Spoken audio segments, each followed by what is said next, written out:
Hey everybody, welcome to today's video. Today I'm very excited. We're going to be taking a look at this new memory that I got for my gaming computer.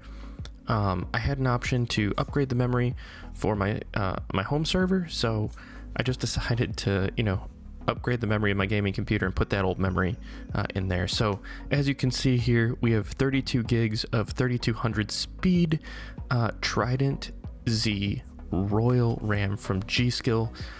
This is honestly amazing. I haven't seen any RAM come in like a package like this before. Normally it's just like, those little like plastic packages, and this whole presentation is just kind of crazy for just 2 sticks of RAM. So let's set it down here and see what's inside.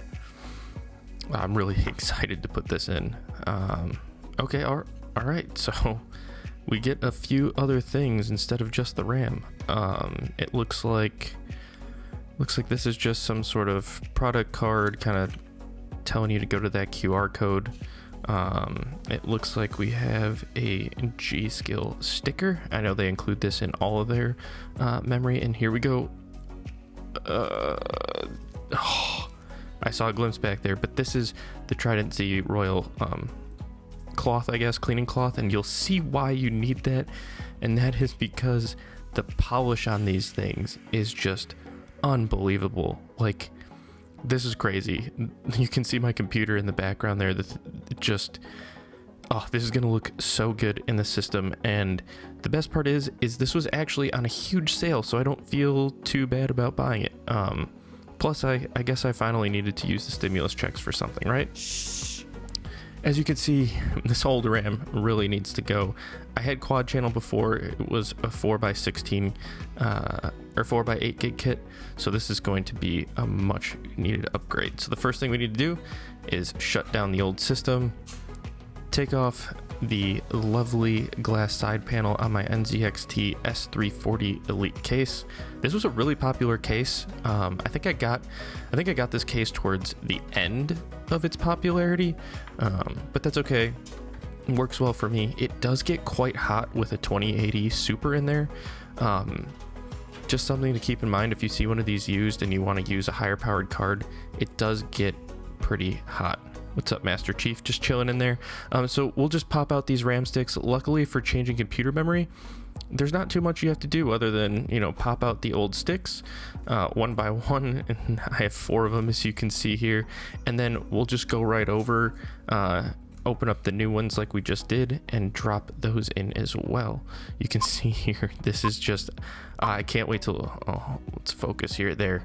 I can't wait. There's already a fingerprint on it. A good thing they gave me that microfiber cloth to wipe these down with, but these look perfect, and I'm trying really hard not to like get my fingerprints all over them, so that's why it's a little bit more of a struggle to put these in, but that's okay. This is the last one going in right here. Finally got it to click in, and not even turned on. Just look at that. It's such an upgrade from what was there before. This looks amazing. This has to be the best colored RAM ever, and they're turning it on for the first time. You see the unicorn rainbow puke. I don't care. This just looks amazing, especially with the rest, as you'll see, of the lighting from my motherboard in the background. And eventually my Corsair fans will turn on, but I need to log in first. So the first thing we need to do, as you can see here, is boot into the BIOS to make sure that the XMP profile is still set up correctly.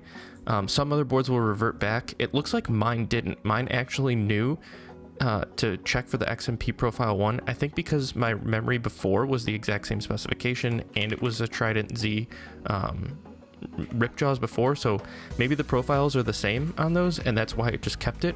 But you always want to make sure that your XMP profiles are correct and set up when you change your memory. The last thing we'll want to do, just to double check everything, is open up the task manager, go to the memory section, and down here at the bottom you can triple check everything. 2 out of 4 DIMM slots, 3200 megahertz, and 32 gigs of RAM, so we are good.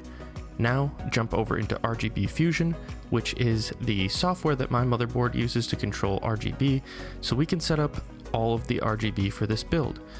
For me, I just like something simple. I think I'm gonna go with a static color. You can see that we have tons of different options here. Maybe the pulse. The pulse looks actually really cool, kind of like this, I don't know, cybery spaceship kind of thing. Love the rainbow colors, but I don't know. I think with, you know, Master Chief in there, the orange in his face mask, the teal everywhere else, the black colors all around, I think this is definitely the way I'm gonna go. And I am super excited. I couldn't be more happier for this build. So I hope you guys enjoyed this video.